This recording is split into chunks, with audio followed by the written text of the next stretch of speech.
जय हिंद दोस्तों, कैसे हैं आप लोग। आज की वीडियो में हम लोग देखेंगे कि अगर हमें क्लास 12th की गणित के पेपर में पास होना है तो हमें किस तरह से कॉपी लिखनी चाहिए जिससे ज़्यादा से ज़्यादा नंबर मिले। ये उनके लिए भी ये वीडियो इंपॉर्टेंट है जिनको क्वेश्चंस के आंसर आते हैं, उनको ये पता चलेगा कि लिखना कैसे है, और उनके लिए भी इंपॉर्टेंट है जिनको क्वेश्चंस के आंसर नहीं आते हैं, उनको ये पता चलेगा कि बनाकर कैसे लिखना है। दोनों चीज़ें आपको इसी वीडियो में मिलेंगी। चलिए देखते हैं पहला क्वेश्चन।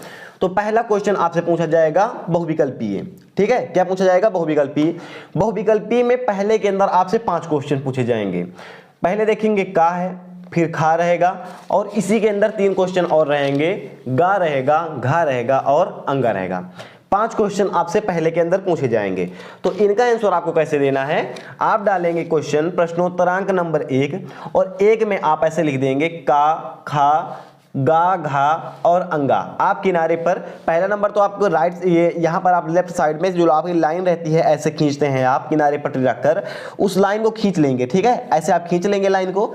लाइन खींचने के बाद आपको लाइन के इस साइड में जो है इसको लिखना है का, खा, गा, घा, अंगा को। यहाँ पर आप एक चीज ध्यान दीजिएगा कि आपको कम से कम का और खा के बीच में 2 लाइन छोड़ना। जैसे आपने यहाँ पर लिखा का, तो पहले ये लाइन रहेगी, ये लाइन आप पूरा छोड़ेंगे, उसके बाद ये देखेंगे 1 2 लाइन छूट गई ना, तो तीसरे में हम इसको लिखेंगे।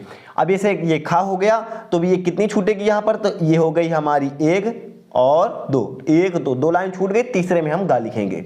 इस तरह से अगर आप लिखेंगे तो ये पहले पेज में, पहले पूरे पेज में आपका ये आ जाएगा प्रश्नोत्तरांक नंबर 1। पहले पेज में आपका आ जाएगा। का के सामने जो ऑप्शन सही है उसको आप लिखेंगे, खा का जो ऑप्शन सही है इसके सामने लिख देंगे, गा का जो ऑप्शन सही है इसके सामने लिख देंगे, ऐसे ही घा और अंगा का भी लिख देंगे जो ऑप्शन सही रहेगा। ये हो गई प्रश्नोत्तरांक नंबर 1 की बात। प्रश्नोत्तरांक नंबर 1 कैसे करना है। अब हम आएंगे प्रश्नोत्तरांक नंबर 2 पर। ठीक है, तो प्रश्नोत्तरांक नंबर 2 हमारा क्या है? अगर आप देखेंगे यहाँ पर, ये पहला नंबर सॉल्यूशन दूसरे पेपर का है और हम दिखा आपको दूसरा पेपर रहे हैं। ये 11 का सॉल्यूशन है, दिखा हम 12th का रहे हैं, इसलिए ये अनुमान होगा कि आपको बनाकर कैसे लिखना है। तो पहले हम देखेंगे प्रश्नोत्तरांक नंबर 2। तो 2 में क्या है? 2 वाला सारे क्वेश्चन 1 नंबर के पूछे गए। आप देखेंगे तो यहाँ पर है ये 1 नंबर का जितने भी क्वेश्चन नंबर 2 में है, ये सारे क्वेश्चन 1 नंबर में पूछे गए हैं। तो आप कोशिश ये कीजिएगा कि जो भी 1 नंबर के क्वेश्चंस हैं, अगर आपको इनमें किसी का आंसर पता है तो आप लिखिए, कोई दिक्कत नहीं है। लेकिन आपको आंसर नहीं आ रहा है क्वेश्चन नंबर 2 में, यानी जो 1 नंबर ही क्वेश्चन है बहुविकल्पीय के अलावा, बहुविकल्पीय आपको सॉल्व करना है, क्योंकि बहुविकल्पीय में टिक ही करना है, तो हो सकता है 1 आध नंबर आपका सही निकल जाए। लेकिन जो लिखना है अपने हिसाब से, अगर 1 नंबर ही क्वेश्चन है और इसका आंसर आपको नहीं पता है, ना इसको सॉल्व करने का तरीका पता है, तो कोशिश कीजिएगा इसे आप छोड़ दे। पहले एकदम से नहीं छोड़ना है, बाद में इसको हल करना है हमें, लेकिन उस टाइम के लिए आपको इस क्वेश्चन को छोड़ देना है 2 वाला। तो हल कौन सा करना है? वो क्वेश्चन हल करना है जिसका वेटेज 1 नंबर से ज्यादा हो। जैसे कि ये तीसरा क्वेश्चन है, तीसरे में हमसे 4 क्वेश्चन पूछे गए हैं और सभी का वेटेज 2 नंबर का है। तो हम कोशिश करेंगे कि हम तीसरा हल करें, ना कि दूसरा, क्योंकि अगर आपको आ रहा है तो नंबर मिल जाएगा, लेकिन जब 1 नंबर वाला क्वेश्चन आप गलत करेंगे तो आपको नंबर नहीं मिलेगा। 1 नंबर में काट पीट कर देंगे ही क्या, और 2 नंबर वाला है तो इसमें आपको कुछ ना कुछ दे देते हैं। यह है वास्तविक संख्याओं के समुच्चय S पर परिभाषित संबंध R equal to A B such that A square plus B square equal to 1 है। दिखाइए कि सममित हैं परंतु ना तो स्वातुल्य हैं और ना ही संक्रामक हैं। तो 2 नंबर का क्वेश्चन है, तो इसमें आप अगर लिख देंगे दिया क्या है, ज्ञात क्या करना है, उसके बाद इसका सॉल्यूशन करेंगे तो इसमें आपको पूरा नंबर मिलेगा। जैसे कि यहाँ पर देखेंगे तो बोला जा रहा है वास्तविक संख्याओं, दिया क्या है, पहले आप हेडिंग डालेंगे, जैसे हमने यहाँ पर लिखा है नीचे दिया क्या है, दिया है। ठीक है, इसको आपको स्केच से लिखना है, ब्लैक स्केच से हेडिंग डालना है, दिया है, नीचे ब्लू स्केच से अंडरलाइन करेंगे और लिखेंगे दिया है R बराबर इतना, फिर नीचे लिखेंगे ज्ञात करना है। तो ज्ञात क्या करना है या सिद्ध करना है? सिद्ध क्या करना है कि R equal to A B such that A square plus B square equal to 1 सममित है परंतु ना ही स्वातुल्य है और ना ही संक्रामक है, यह ज्ञात करना है। फिर आप लिखेंगे हल, और हल में जो भी आपकी इच्छा कर रही है आप वो लिख देंगे, 2 में से 1 नंबर मिल जाएगा। इसी प्रकार आप 5 क्वेश्चन दूसरे का सॉल्व करेंगे, और अगर आप ये लिख देंगे दिया क्या है, ज्ञात क्या करना है और हल, हल आप गलत लिखेंगे चल जाएगा, लेकिन दिया है और ज्ञात करना है ये आप लिख देंगे तो नंबर मिल जाएगा। जैसे कि ये वाला देखते हैं, एक थैली में 5 सफेद 7 लाल 8 काली गेंदें हैं। यदि एक के बाद एक गेंद निकाली जाती है तो गेंदों को पुनः थैली में नहीं रखा जाता है, तो चारों गेंदों के सफेद निकलने की प्रायिकता क्या होगी, ये आपको बताना है। तो इसमें सिंपल सा चीज है, बोला जा रहा है, आप पहले लिखेंगे हेडिंग दिया है। दिया है में क्या लिखेंगे, एक थैली में 5 सफेद 7 लाल 8 काली गेंदें हैं। उसके बाद ज्ञात क्या करना है, ज्ञात करना है चारों गेंदों, यदि थैली में एक के बाद एक गेंद निकाली जाती है तो चारों गेंदों के सफेद निकलने की प्रायिकता क्या होगी। अब हल करेंगे, हल करें में बटे 4 गुणे 4 भागे 4 कुछ आप कर देंगे, लेकिन एक नंबर आपको मिल जाएगा। अगर आप सही आंसर लिखते हैं तो 2 में से 2 मिलेंगे, लेकिन गलत लिखते हैं तब भी एक नंबर 2 में से मिल जाएगा, ये आप ध्यान रखिएगा।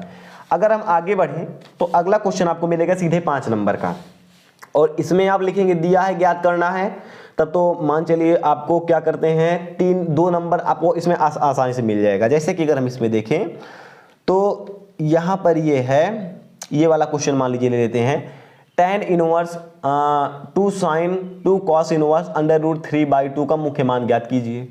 इसमें भी आप लिख सकते हैं दिया है tan इनवर्स इतना, ये आप लिख देंगे, ज्ञात करना है, फिर आप लिखेंगे इसमें ज्ञात करना है, आप हेडिंग डालेंगे, उसमें पूरा क्वेश्चन लिख देंगे, और हल में आप जो है कोई भी हल कर देंगे तो आपको नंबर मिल जाएगा।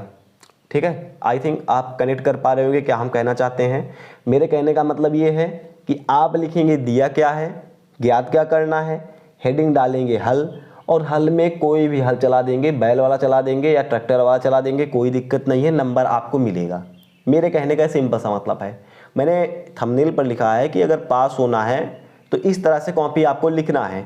तो पास होने के लिए पहली तो सिचुएशन है आपको पूरे क्वेश्चन का आंसर आना चाहिए, दूसरी सिचुएशन है कि क्वेश्चन का आंसर ना आए तब भी लिखना चाहिए।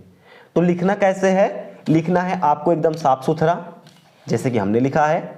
ये क्लास 11th के पेपर का सॉल्यूशन है, मैथ का है, इसलिए हम इसको दिखा रहे हैं। नोट्स नहीं था, कॉपी लिखने का तरीका बनाना था, तो हमने इसी को यूज कर लिया, क्योंकि ये भी मैथ है और आपका ये पेपर भी मैथ का है। तो क्या करना है, लिखना आपको साफ सुथरा है, बढ़िया एक एक लाइन छोड़कर लिखेंगे और बढ़िया रहेगा आपके लिए। कम से कम आप सी कॉपी तक पहुंच जाएंगे। ए तो भरेंगे ही आप, प्लस बी रहेगा प्लस सी रहेगा, अगर आप लाइन छोड़कर लिखेंगे तो सी कॉपी तक पहुंच जाएंगे। तो एग्जामिनर को लगेगा कि बच्चे को पास कर देना चाहिए, बच्चे ने मेहनत की है। दूसरा काम है दिया है लिखेंगे, सिद्ध करना है लिखेंगे, तो उसको मजबूरन आकर जो 2 नंबर क्वेश्चन है उसमें 1 नंबर देना पड़ेगा, जो 5 नंबर के क्वेश्चन है उनमें से कम 2 नंबर देना पड़ेगा, ये मजबूरी में उसको देना पड़ेगा। उसके बाद अगर आप प्रॉपर लाइन छोड़कर लिखेंगे तो एक ही क्वेश्चन, जैसे अगर हम दिखाएं आपको तो हम थोड़ा आगे आएंगे तो आपको दिखाएंगे एक ही क्वेश्चन का आंसर हमने बहुत लंबा खींच दिया है, खींचा नहीं है बल्कि वो एक ही नंबर का क्वेश्चन बड़ा ही लंबा हो गया है। यहाँ पर आगे है, यहाँ देखेंगे हमने हेडिंग डाली है प्रश्नोत्तरांक 6 का घ, और हमने लिखना शुरू किया है यहाँ से यहाँ तक, और यहाँ पर हमने बीच में लाइन छोड़ी हुई है, समझ लीजिए। ये पूरा पेज भर गया, उसके बाद यहाँ पर देखेंगे वही वाला क्वेश्चन है चल रहा है, ये पूरा पेज भर गया, इसमें हमने एक्स्ट्रा फर्जी कुछ नहीं लिखा है, और आप देखेंगे तीसरे पेज पर आकर ये क्वेश्चन का आंसर हमारा एंड हो रहा है। हमने फर्जी इसमें कुछ नहीं लिखा है, लेकिन बात इतनी है कि हमने लाइन छोड़कर लिखा है। इससे देखने में लग रहा है कि बच्चे को आता है और इसने जो लिखा है सही ही लिखा होगा। मान चलिए हमने यहाँ पर सही लिख दिया है, 4 लाइन यहाँ पर मान लीजिए सही कर दिया है, और उसके बाद 4 लाइन इधर सही कर दिया है, और बीच का पूरा लिख दिया है, मतलब गलत ही लिख दिया है, तो 5 में से तब भी 3 नंबर हमें मिल जा रहा है। यहाँ पर हमारा 3 नंबर कहीं पर नहीं गया है।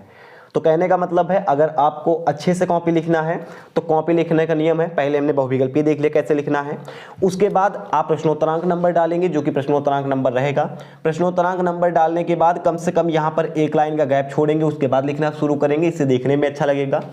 उसके बाद आपको जो लिखेंगे साफ सुथरा लगने के लिए थोड़ा आप दूर दूर लिखना प्रेफर करेंगे, इससे साफ सुथरी कॉपी रहेगी। और हो सके तो जैसे ज़्यादा लंबा कोई इस तरह से क्वेश्चन मिल जाए जिसमें कि बट्टा लगाना पड़ रहा है, तो इसमें प्रेफर कीजिएगा कि ये बट्टा लगाने के बाद 1 लाइन या फिर ऐसे आप 2 लाइन जो है छोड़ सकते हैं। 2 लाइन छोड़ने के बाद अगला स्टेप आप अपना कीजिएगा, इससे थोड़ा और आपकी कॉपी जो है साफ सुथरी रहेगी। इस तरह के क्वेश्चंस में आप लाइन छोड़कर लिखिएगा। लाइन छोड़कर नहीं लिख सकते हैं तो जैसे इस तरह से लाइन्स रहती है तो आप यहाँ पर लिखिएगा, ऐसे ऐसे लिखेंगे यहाँ पर, फिर यहाँ पर लिखेंगे ऐसे, फिर यहाँ पर ऐसे लिखेंगे। तो नीचे नीचे आप लिखेंगे तो बीच में नहीं, और बीच में नहीं लिखेंगे तो कॉपी आपकी साफ सुथरी रखेगी, ठीक है।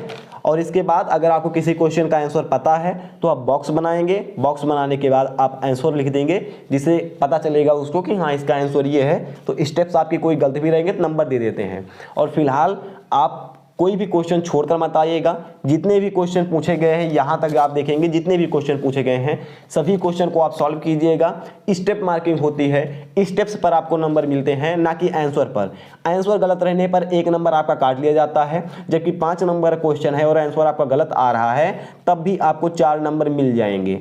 अगर आप चले सही रास्ते पर हैं, जैसे कि हमने बोल दिया कि आप जो है अपने स्कूल जाइए, तो स्कूल जाने के कई रास्ते हैं। एक ये वाला है, एक ये वाला है, एक ये वाला है। तो आपने क्या है कि आपने ये वाला रास्ता चुना और अपने स्कूल पर आप आए और स्कूल पढ़ना आने की बजाय यहाँ पर रास्ता आप भटक गए, तब भी आपको 5 में से 3 नंबर मिलेंगे। 5 में से कितने मिलेंगे? 3 नंबर मिलेंगे, क्योंकि आपने कोशिश की है क्वेश्चन को सॉल्व करने की। तो अगर आप किसी क्वेश्चन को छोड़ेंगे नहीं, लाइन छोड़कर लिखेंगे, A+B कॉपी जरूर भरेंगे और C कॉपी हो जाए C कॉपी भी भर देंगे, तो आपको पास होने से कोई नहीं रोक सकता है। यही था हमारा कॉपी लिखने का तरीका। आई थिंक आपने देख लिया होगा कैसे लिखना है, कैसे आपको कॉपी साफ सुथरी अपनी रखनी है। प्रश्नोत्तरांक नंबर आप जरूर डालिएगा। फिलहाल ऐसे ही मिलेंगे किसी और नेक्स्ट वीडियो में, हो सकेगा तो पेपर के सॉल्यूशन में सीधा मिलेंगे। जय हिंद।